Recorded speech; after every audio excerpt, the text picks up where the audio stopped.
ने कई बार अपनी कथाओं में इस बुधवार के उपाय के बारे में बताया है, जिस दिन आप सभी लोगों को बेलपत्र और ये चंदन का विशेष उपाय करना होता है। खास करके इस उपाय को गुरुदेव ने तब बताया जब एक महिला ने शिव महापुराण की कथा के दौरान गुरुदेव से पूछ लिया कि आपके द्वारा दिए गए जितने भी उपाय हैं गुरुदेव, मैं वो सारे उपाय कर रही हूँ, लेकिन फिर भी महादेव मेरी कामना को नहीं सुन रहे हैं।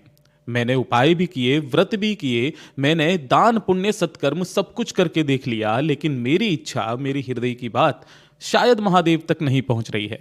तब पूज्य गुरु जी ने बताया कि बुधवार के दिन जो भी व्यक्ति, चाहे स्त्री चाहे पुरुष, बेलपत्र पर चंदन का यह विशेष उपाय कर लेती है, उसकी चाहे कितनी भी बड़ी कामना क्यों ना हो, वो सीधे महादेव तक ही पहुंचती है।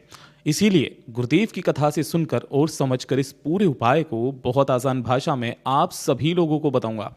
परंतु उससे पहले आप सबसे बस एक छोटी सी प्रार्थना करना चाहूंगा कि जो भी शिव भक्त आज इस वीडियो को सुन रहे हैं और देख रहे हैं, वो सभी कमेंट बॉक्स में हर हर महादेव जरूर लिख दीजिएगा। इस पूरे वीडियो में हम 3 महा उपायों के बारे में बात करेंगे, जिसमें शुरुआत करते हैं हमारे पहले उपाय की।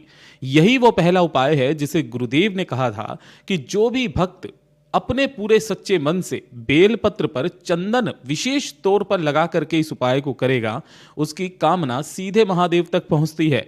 चाहे वो आपकी कामना नौकरी को लेकर के हो, किसी विशेष कार्य को लेकर के हो, किसी कार्य सिद्धि को लेकर के हो, या फिर आपका कोई मनोवांछित फल ही क्यों ना हो, आपको ये उपाय करना होगा।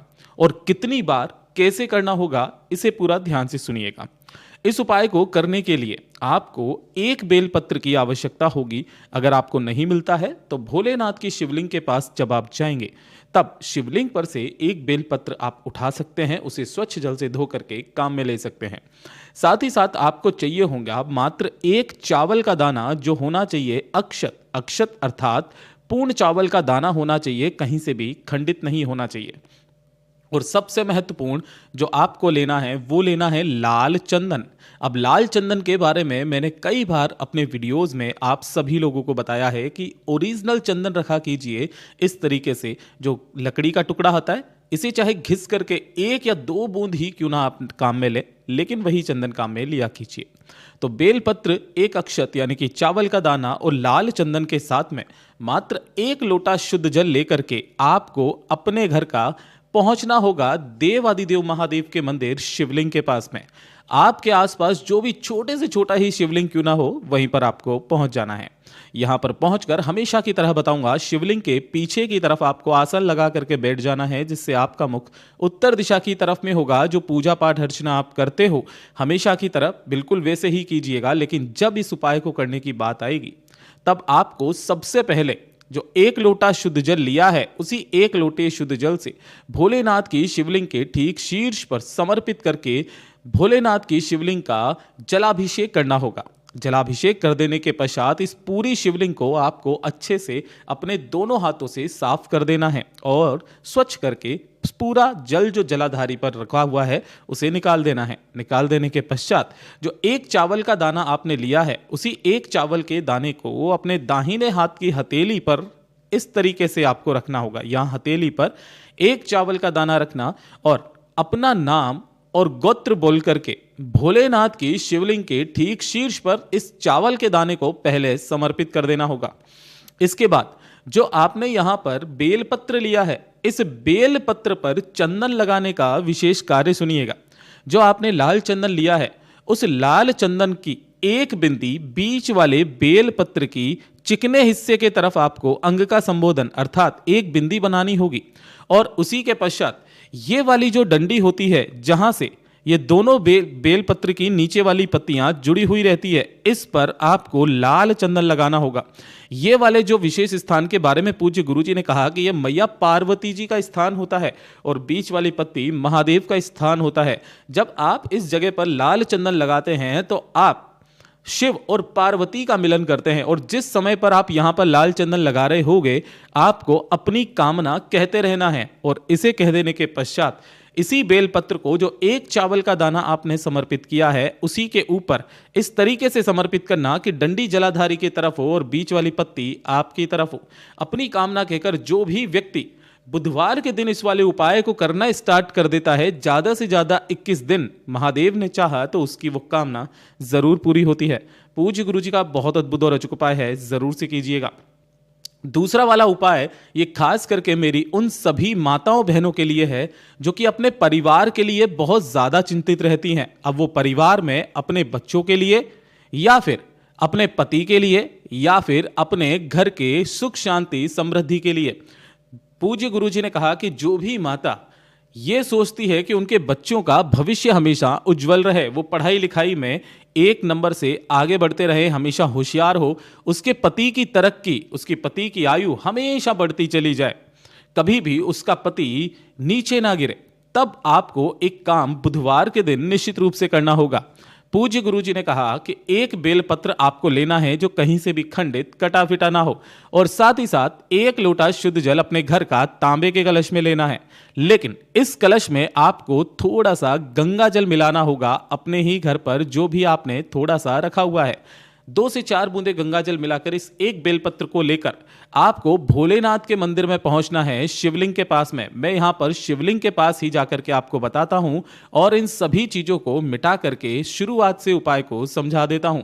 जैसे ही आप शिवलिंग के पास में पहुंचेंगे, यहां पर आपको आते ही शिवलिंग के पीछे की तरफ खड़े होकर जो एक लोटा शुद्ध जल लेकर के आए हो, आप जिनके भी निमित्त कर रहे हो, अपने बच्चों के या अपने पति के या अपने घर के जिस भी व्यक्ति के निमित्त कर रहे हो, दोनों हाथों में कलश को लेकर के उसी व्यक्ति का नाम और गोत्र बोलकर इस संपूर्ण जल को पहले शिवलिंग पर समर्पित कर देना होगा।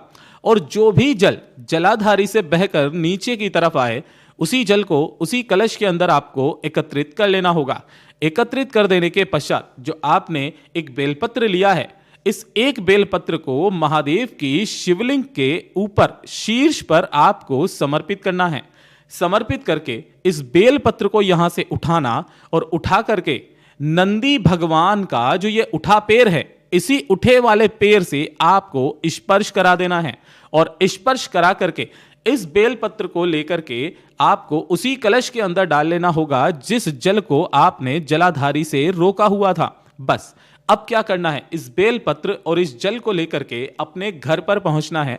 और घर पर पहुंचने के पश्चात जिस भी व्यक्ति के निमित्त आपने ये उपाय किया है, उस व्यक्ति को बुधवार के दिन ही इस बेलपत्र को कैसे भी करके चबा चबा करके खिला देना है और उसके 15 मिनट के पश्चात आपको इस जल को भी पिला देना होगा। गुरुदेव ने कहा धीरे धीरे करके आपको इसका जो असर है वो दिखाई देने लग जाएगा। गुरुदेव का बहुत ही अद्भुत और अचूक उपाय है, जरूर से कीजिएगा। अब बात करते हैं हमारे तीसरे उपाय की, जिसे आपको एक कमल गट्टे को घिस करके करना होगा। जी हाँ, ये उपाय आज दिन तक पूज्य गुरु जी ने सिर्फ एक ही बार बताया है। गुरुदेव ने इस उपाय को बताया कि जब आपके जीवन में परेशानियां एक के बाद एक आती चली जा रही हो, अब वो चाहे धन को लेकर के हो, चाहे बीमारी को लेकर के हो, कोई आपके कार्यों में बाधाएं बहुत ज्यादा डाल रहा है, आपके बनते बनते काम बिगड़ जाते हो, एक परेशानी खत्म होती है दूसरी आ जाती है, दूसरी खत्म होती है तीसरी आ जाती है, बहुत ज्यादा कष्ट में जीवन बीत रहा है, तब आपको एक काम करना है।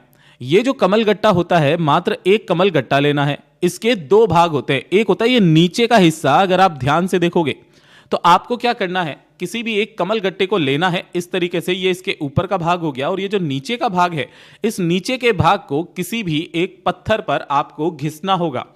थोड़े से 2 से 4 बूंदे जल की डालकर जब आप घिसेंगे तो कमल गट्टे का चंदन यहां पर निकल करके आएगा। उसी चंदन को आपको एकत्रित करना है और एक लोटा शुद्ध जल तांबे का कलश लेकर के उसी के अंदर उस कमल गट्टे के चंदन को आपको मिला लेना होगा। और इस जल को लेकर आपके घर के आसपास जो भी भोलेनाथ का मंदिर हो वहां पर पहुंचना होगा।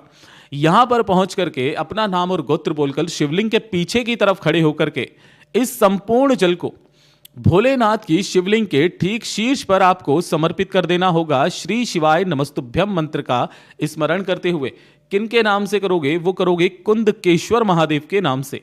इस जल का संपूर्ण समर्पण हो जाने के पश्चात जो भी जल जलाधारी से बहकर नीचे की तरफ आएगा, उसे अपने दाहिने हाथ की हथेली पर रोकना और शिवलिंग के शीर्ष को देखते हुए ही उस जल का आचमन वहीं खड़े होकर के जो भी भक्त कर लेता है, पूज्य गुरु जी ने कहा, उसके जीवन के कष्ट, तकलीफें और परेशानियां धीरे धीरे समाप्त होने लगती है। पूज्य गुरु जी के ये सभी उपाय बहुत ही ज्यादा खास और अद्भुत है, जरूर से कीजिएगा। वीडियो पसंद आए तो लाइक करना, चैनल को सब्सक्राइब जरूर से कीजिएगा।